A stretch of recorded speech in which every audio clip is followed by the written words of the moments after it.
Berbagai informasi, berita, broadcast, tayangan tentang apa yang terjadi pada hari ini tuh cepet banget ya sampai ke kita, terus kemudian padat tanpa mengenal situasi dan juga waktu. Kerap kita tuh belum siap menerimanya karena kita masih ada dalam fase memahami ya situasi sebelumnya, lalu kemudian situasi-situasi baru tuh datang bertubi-tubi sehingga membuat kita jadi nggak nyaman, bingung, dan nggak tahu mesti gimana.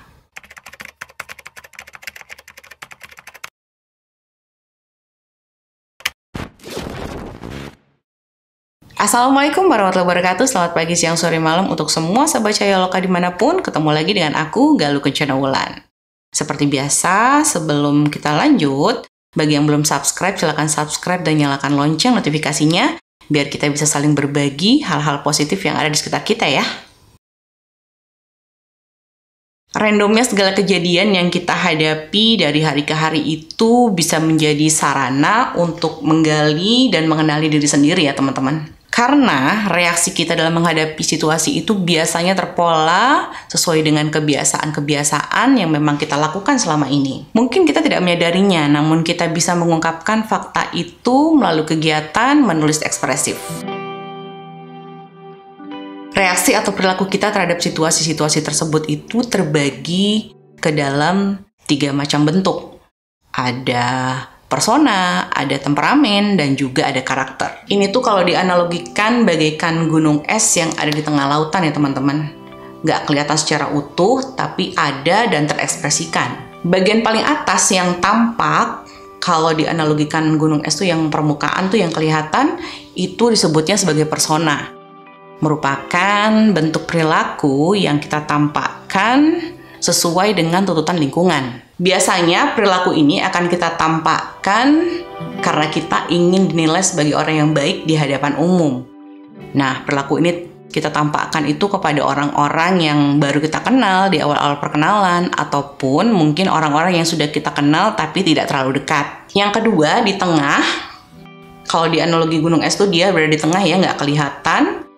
Ini kita sebut sebagai temperamen, yaitu perilaku yang kita tampakkan ketika kita mengalami tekanan, baik itu karena adanya tantangan, masalah, ataupun saat kita sedang dalam kondisi stres. Perilaku ini biasanya kita tampakkan kepada orang-orang yang memang sudah kenal dekat dengan kita. Nah, yang ketiga nih teman-teman, yang terakhir, yang paling mendasar dan tidak terlihat, itu biasanya disebut dengan karakter. Perilaku dari karakter ini biasanya kita tampakkan ketika kita berada dalam posisi nyaman menjadi diri sendiri. Makanya perilaku ini biasanya kita tampakkan saat kita sedang sendiri, nggak ada siapa-siapa, ataupun di hadapan orang-orang yang memang punya hubungan sangat dekat dengan kita ya, yang sudah bisa membuat kita merasa nyaman ketika berada di dekat dengannya.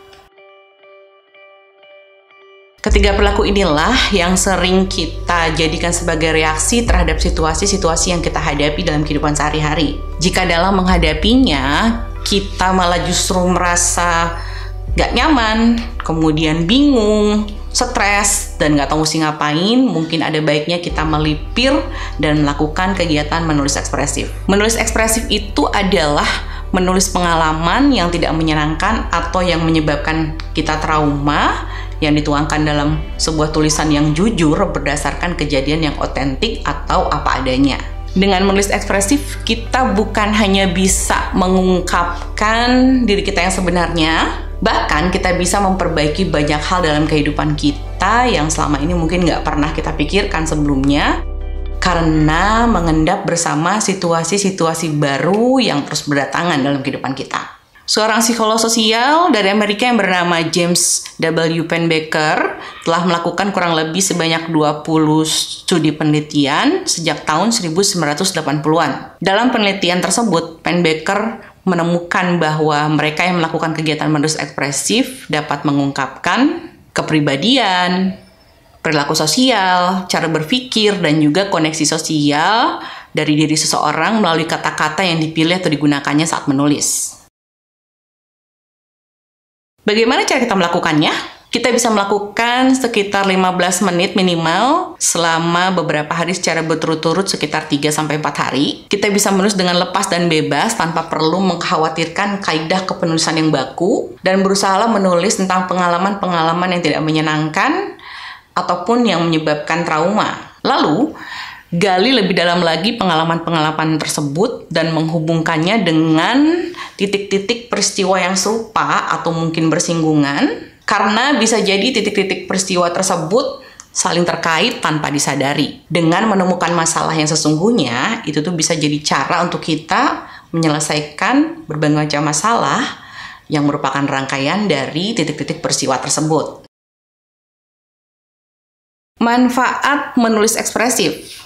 Secara fisik, menguatkan imunitas tubuh, memperbaiki pola tidur, meningkatkan kesehatan mental, memperlancar peredaran darah, dan mengurangi rasa sakit pada mereka yang menderita penyakit kronis. Secara psikis, dapat membantu mengatasi stres dan trauma, memperbaiki pengelolaan emosi, mengubah sikap dan pandangan hidup menjadi lebih positif, mempengaruhi mood menjadi lebih stabil. Secara kognitif, dapat membantu seseorang membangun pemahaman secara menyeluruh tentang permasalahan atau penyebab trauma yang dihadapinya, sekaligus sebagai media untuk menyatukan ide-ide yang ada dalam pikirannya yang bisa dijadikan solusi untuk mengatasi masalah tersebut.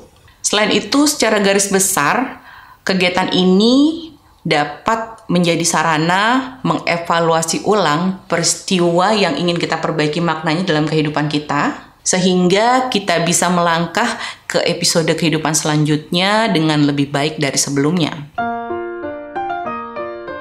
Nah, teman-teman, sebenarnya kegiatan menulis ekspresif ini sudah sering kita lakukan ya di berbagai platform media digital sosial yang ada di sekitar kita selama ini. Begitu banyak pilihannya. Namun, kita terkadang sering luput untuk menyaring mana hal yang perlu diketahui dan mana yang tidak perlu diketahui oleh publik. Sebab dikhawatirkan jika kita tidak punya batasan dalam mengungkapkan masalah pribadi di hadapan umum, ini tuh akan menjerumuskan kita ke masalah kesehatan mental yang semakin menurun. Atau bahasa populernya sering disebut sebagai sad phishing. Kita akan bahas tentang sad phishing ini di kesempatan lainnya ya.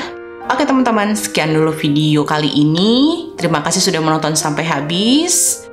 Dan jangan lupa bagi yang belum subscribe, silakan subscribe dan nyalakan lonceng notifikasinya agar kita bisa saling berbagi hal positif di sekitar kita. Semoga video ini bermanfaat ya. Sampai ketemu lagi di video selanjutnya. Assalamualaikum warahmatullahi wabarakatuh.